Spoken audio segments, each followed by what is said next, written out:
اور انسانوں کا حال یہ ہے کہ جب ان کو پہنچنے والی کسی تکلیف کے بعد ہم ان کو رحمت کا مزہ چکھاتے ہیں تو ذرا سی دیر میں وہ ہماری نشانیوں کے بارے میں چال بازی شروع کر دیتے ہیں۔ کہہ دو کہ اللہ اس سے بھی جلدی کوئی چال چل سکتا ہے۔ یقیناً ہمارے فرشتے تمہاری ساری چال بازیوں کو لکھ رہے ہیں۔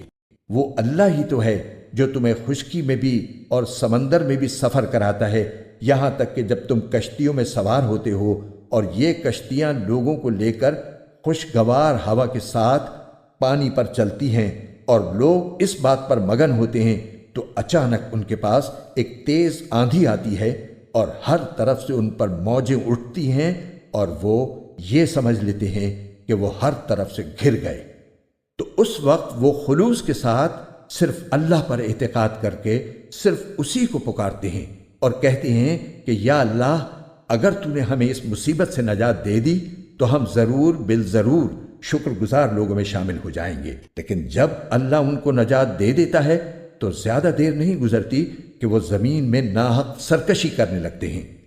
ارے لوگو، تمہاری یہ سرکشی در حقیقت خود تمہارے اپنے خلاف پڑ رہی ہے۔ اب تو دنیاوی زندگی کے مزے اڑا لو، آخر کو ہمارے پاس ہی تمہیں لوٹ کر آنا ہے۔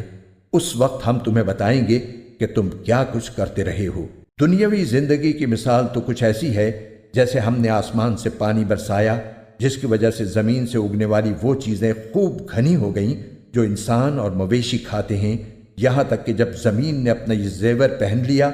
اور سنگھار کر کے خوشنما ہو گئی اور اس کے مالک سمجھنے لگے کہ بس اب یہ پوری طرح ان کے قابو میں ہے، تو کسی دن یا رات کے وقت ہمارا حکم آ گیا کہ اس پر کوئی آفت آ جائے، اور ہم نے اس کو کٹی ہوئی کھیتی کی سپاٹ زمین میں اس طرح تبدیل کر دیا جیسے کل وہ تھی ہی نہیں۔